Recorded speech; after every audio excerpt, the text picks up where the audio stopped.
लग्नाची पेढी या मालिकेच्या आजच्या भागामध्ये आपण पाहणार आहोत. सिंधू, मधू आणि रुक्मिणीच्या समोर येऊन बसलेली आहे. सिंधू खरं तर पोलीस स्टेशनमधून पळून आलेली आहे आणि ती येऊन डायरेक्ट रत्नपारखीच्या घरी डायरेक्ट मधू आणि रुक्मिणीच्या समोर येऊन बसते. तेव्हा त्या दोघींनाही मोठा धक्का बसतो.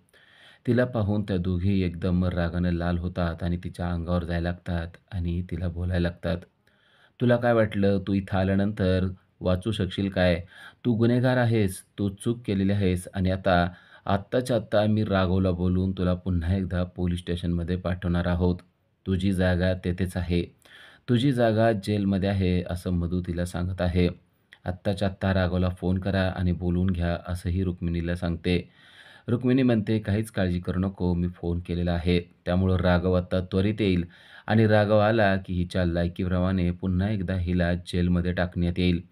तू इथं येऊन बरीच चूक केलेली आहेस आणि आता लवकरात लवकर तुला तुझ्या चुकीची शिक्षा मिळणार आहे," असं देखील मधू तिला सांगत आहे.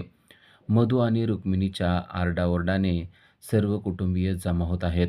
ऋतुजा जेव्हा सिंधूला पाहते तेव्हा ती देखील आरडाओरडा करायला लागते. रेश्मा देखील आलेली आहे.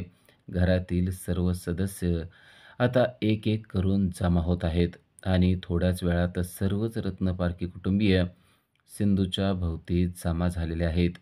इतकी कशी ही निर्लज्ज आहे, गुन्हा करते आणि पुन्हा जेलमध्ये जाते आणि जेल तोडून पळून येते आणि ती पण आपल्या घरी पळून येते. IPSच्या घरामध्ये पळून येते, तर आता हिला चांगली शिक्षा व्हायलाच पाहिजे, असंच सर्वांचं मत असतं. यांचा आरडाओरडा पाहून सिंधूने आता जोरात एक बशी खाली आदळलेली आहे आणि फोडून टाकलेली आहे. सिंधूचा राग आता तिच्या डोक्यात गेलाय ही गोष्ट सर्वांना समजते आहे आणि सर्वजण एकदम शांत बसलेले आहेत.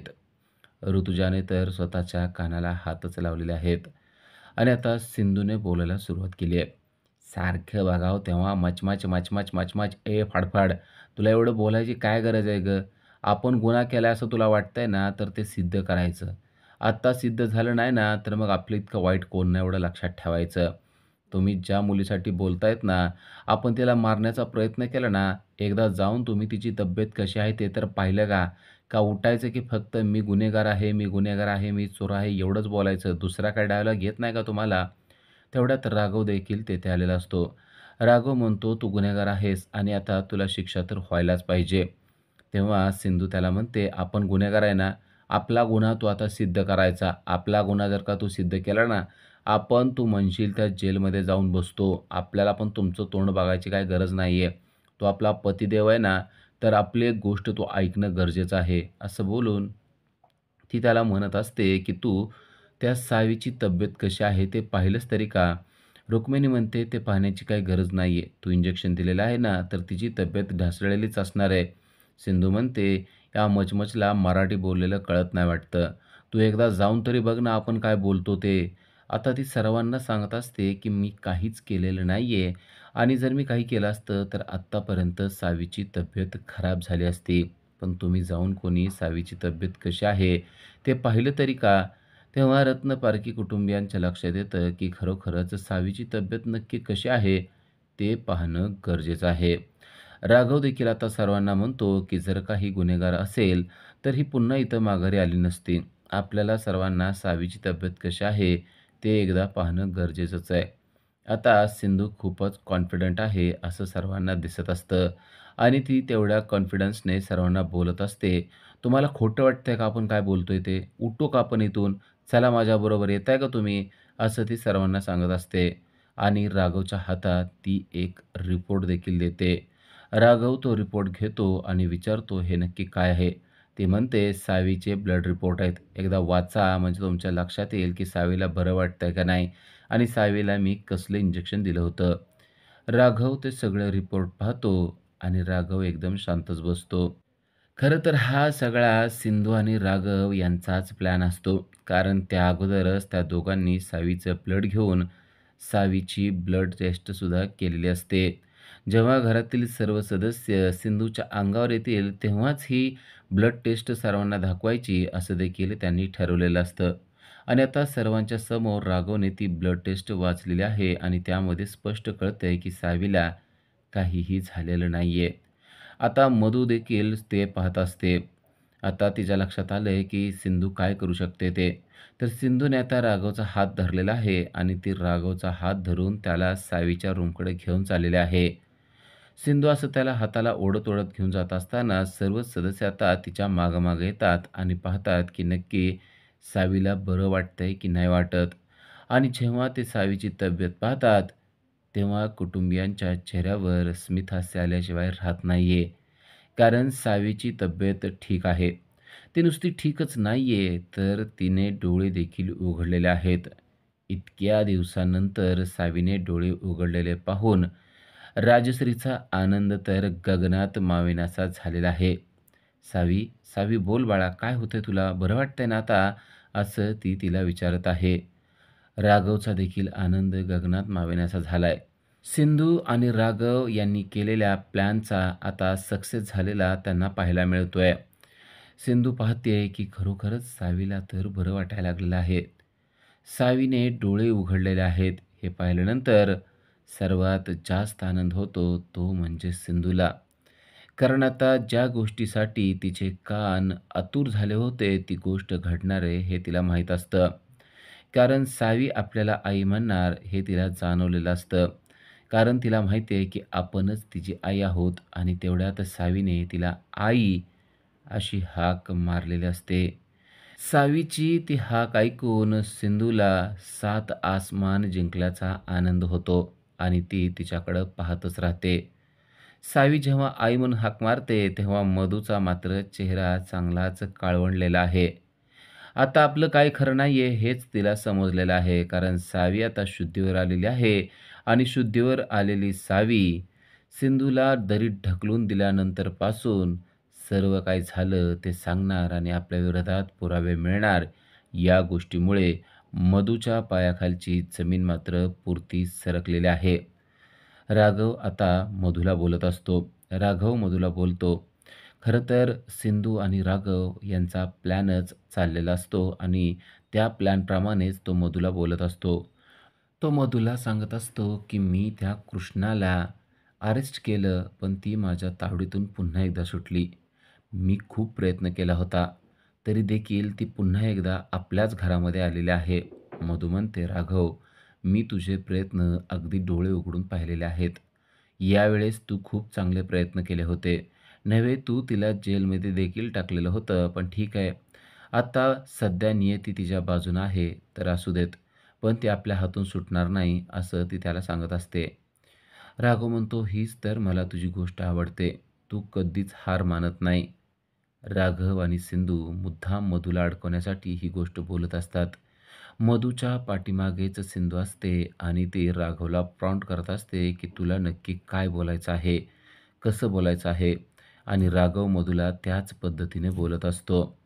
राघव मधूला सांगत असतो, की "तुला खरं सांगू, सिंधूनंतर या जगामध्ये माझ्यावर सगळ्यात जास्त प्रेम कुणी केलं असेल, तर फक्त ते तूच केलंय. मी मात्र तुझं प्रेम ओळखू शकलो नाही.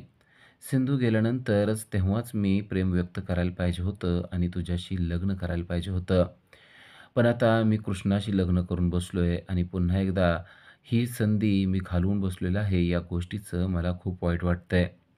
सिंधू त्याला मागच्या खिडकीतून एक-एक गोष्ट काय बोलायची आहे, ती सांगत असते आणि राघव त्याच पद्धतीनं एक-एक गोष्ट बोलत असतो. सिंधू त्याला सांगत असते, की "तुझं प्रेम व्यक्त कर, म्हणजे ती आपल्या तावडीत सापडणार आहे." आणि राघव तसंच करत असतो. राघव म्हणतो, "आता कृष्णाशी जरी मी लग्न केलेलं असलं, तरी कृष्णा आणि मी जास्त दिवस काही एकत्र राहील असं मला वाटत नाही. कारण जेव्हा त्या कृष्णाच्या विरोधात पुरावे मिळतील, तेव्हा मात्र त्या कृष्णाला मी जेलमध्ये टाकल्याशिवाय राहणार नाही. आणि त्यावेळेस मला तुझी आणि फक्त तुझीच गरज पडणार आहे. खरं तर मला आत्ताच तुझी गरज आहे, पण कृष्णा माझ्या आयुष्यात असल्यामुळे तितका मी तुझ्या जवळ येऊ शकत नाही, ही गोष्ट तुला देखील कळत असेल." राघव अधूनमधून पाठीमागं पाहत असतो आणि बोलत असतो. ही गोष्ट आता मधूच्याही लक्षात आलेली असते. आपल्या पाठीमागं कुणी नाही आहे ना, असं ती वळून पाहायला लागते. तेव्हा राघव तिला अजिबात ओळू देत नाही. तिच्या गालाला हात लावतो आणि म्हणतो, "आता तू कुठंच पाहायचं नाही. माझ्या फक्त डोळ्यात डोळे घाल आणि फक्त तू माझ्याशी बोलत राहा. आता तू एक क्षणही माझ्या डोळ्यापुढून गेलेली मला अजिबात आवडत नाही. मला काय होत आहे मला कळत नाहीये, पण जेव्हापासून मी कृष्णाशी लग्न केलंय तेव्हापासून मला तुझ्या प्रेमाची किंमत कळायला लागली आहे. असं वाटल्यास तू म्हण, पण मला आता तू पाहिजेस." असंच डायरेक्टने आता मधूला बोलून टाकलेलं असतं. तेव्हा मधूच्या चेहऱ्यावर स्मितहास्य आलंय. राघव अजूनही आपल्यावर तेवढंच प्रेम करतोय हे तिला समजलेलं आहे आणि ती राघवला म्हणते, "याच गोष्टीसाठी तर मी पण आतुर होते. आता मला समजलंय की राघव तू माझ्यावर किती प्रेम करतोस ते आणि आता आपल्या दोघांच्यामध्ये कधीच कोण येणार नाही. पण आता सध्या तुझं लग्न कृष्णाबरोबर झालेलं आहे आणि कृष्णा आपल्या घरात आहे, ही गोष्ट मात्र आपण विसरून जमणार नाही." राघव म्हणतो, "तीच तर गोष्ट मला विसरायची आहे, पण आता ती गोष्ट कधी विसरली जाईल ते मला कळत नाही." मधू म्हणते, "लवकरच ती गोष्टसुद्धा मी तुला विसरायला लावणार आहे. पण सध्या तू थोडं शांत राहणं गरजेचं आहे." असं म्हणून ती त्याच्या तोंडाला हात लावते. काही दिवस निघून जाणं गरजेचं आहे, तेव्हा कृष्णा देखील आपल्यामधून निघून जाईल आणि पुन्हा एकदा आपण दोघं एकत्र येऊ शकू, असा ठाम विश्वास मधूने राघवला दिलेला असतो. तेव्हा राघवसुद्धा म्हणतो, की "याच ठाम विश्वासावर मी आत्तापर्यंत जिवंत आहे असंच समज आणि याच गोष्टीवर तर मी प्रेम करतोय. मला ती कृष्णा माझ्या आयुष्यात नको आहे. आता मला माझ्या आयुष्यात फक्त एकच व्यक्ती पाहिजे आणि ती म्हणजे मधू." कारण आता सिंधू तर कधीच माघारी येऊ शकत नाहीये.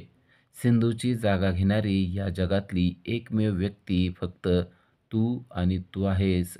इतकी खुशामत आता राघवने मधूची केलेली असते आणि मधूला देखील ही सगळी खुशामत खरी वाटत आहे. राघव आपल्या प्रेमात पुरता वेडा झालाय या गोष्टीचा आनंद मधूला होत आहे आणि आता या गोष्टीचा फायदा घेऊन आपण कृष्णा म्हणजेच सिंधूचा काटा काढायचा आणि पुन्हा एकदा तिला घरातून हाकलून द्यायचं किंवा संपवून टाकायचं असेच विचार मधूच्या डोक्यामध्ये येत आहेत आणि ती राघवला सांगते, "आता तू फक्त शांत राहा आणि मी काय करते ना ते बघ." एवढं बोलून मधू त्याच्या समोरून निघून जाते. राघव मात्र मधूच्या पाठमोऱ्या आकृतीकडे रागाने पाहत असतो. मधू जात असते तेव्हा समोरून सिंधू येते आणि त्या दोघींचाही एकमेकींना धक्का लागतो. तेव्हा सिंधू मुद्दाम तिला बोलायला सुरुवात करते आणि म्हणते, "आता तुला कसं वाटतंय ते सांग." तेव्हा मधू चिडते आणि म्हणते, "आता मला काय वाटतंय ना ते मी तुला दाखवूनच देणार आहे. तुला असं वाटत असेल की पोलीस कस्टडीतून तू सुटून आली, पण सारखं-सारखं तू पोलीस कस्टडीतून सुटू शकणार नाहीयेस." तेव्हा सिंधू तिला सांगते, की "ज्याचं जसं कर्म असतं ना त्याच्याबरोबर तशाच गोष्टी घडतात. माझं कर्म चांगलं आहे त्यामुळं माझ्याबरोबर काय घडणार आहे ते मला चांगलं माहिती आहे. वाईट कर्म तुझं आहे त्यामुळे विचार तू कर." त्याचबरोबर सिंधू सांगते, "तुला माहिती आहे का मी इथं कृष्णा बनून का आले? कारण श्रीकृष्णाची प्रत्येक लीला मला आवडते." आणि श्रीकृष्ण सांगतात, "जर का आपल्याला चांगलं करायचं असेल, तर आपल्याच जवळच्या लोकांच्या विरोधात सुद्धा आपण उभारलं तर चालू शकतं." तेव्हा मधू तिला सांगते, "तू जरी कृष्णा बनून येथे आलेली असली, तरी आता हे कलियुग आहे एवढं लक्षात ठेव. त्यामुळं मी सुद्धा तुला आता भारी पडू शकते." कृष्णा म्हणजेच सिंधू तिला सांगते, की "हाच तर तुझा अंधविश्वास आहे. तू मला कधीच भारी पडू शकत नाही. कारण माझी बाजू जी आहे, ती सत्याची आहे. तुला तर माहिती आहे, की सत्य परेशान होऊ शकतं, पण परास्त होत नसतं. त्यामुळं मी तुझ्या समोर येऊन थांबले आहे. तू किती माझ्याविरुद्ध काय-काय केलंस, तरी देखील दरीतून सुद्धा उठून मी तुझ्यासमोर उभी राहिलेली आहे. यावरून तू विचार कर, की नियती आता कोणाच्या बाजूने आहे." मधू म्हणते, "त्याच दरीमध्ये पुन्हा एकदा मी तुला टाकून देणार आहे." आणि आता मधूने एक रुमाल काढलेला आहे आणि सिंधूच्या नाकाला ती लावत आहे. अचानक मधूने केलेल्या हल्ल्यामुळे सिंधू थोडीशी घाबरून जाते. त्यानंतर मधूने तिला एका आडगळीच्या खोलीत आणून बसवलेलं आहे आणि बेशुद्ध पडलेल्या सिंधूला ती बोलत आहे, "आता जर का राघव तुला वाचवायला आला, तर मी समजणार की तू आणि राघव माझ्या विरोधात षडयंत्र रचतायत, माझ्या विरुद्ध गेम करतायत. पण जर का राघव तुझ्यापर्यंत पोहोचला नाही, तर मग मात्र राघव माझ्यावर जीवापाड प्रेम करतोय ही गोष्ट मला सांगण्याची गरज नाहीये. आता मी तुमच्या दोघांच्या प्रेमाची परीक्षा घेणार आहे. बघू तुम्ही यामध्ये फेल होताय की पास होताय असं मधू स्वतःच्या मनाशी बोलत आहे. मधूने मोठा डाव चाललेला आहे. कारण जर का आता खरोखरच राघव सिंधूला वाचवायला आला, तर मधूला समजणार की सिंधू आणि राघव मिळून तिच्या विरोधात षडयंत्र रचत होते. सिंधू त्या अडगळीच्या खोलीमध्ये बेशुद्ध पडलेली आहे. उद्याच्या भागामध्ये आपण पाहणार आहोत की राघव बेचैन झालेला आहे.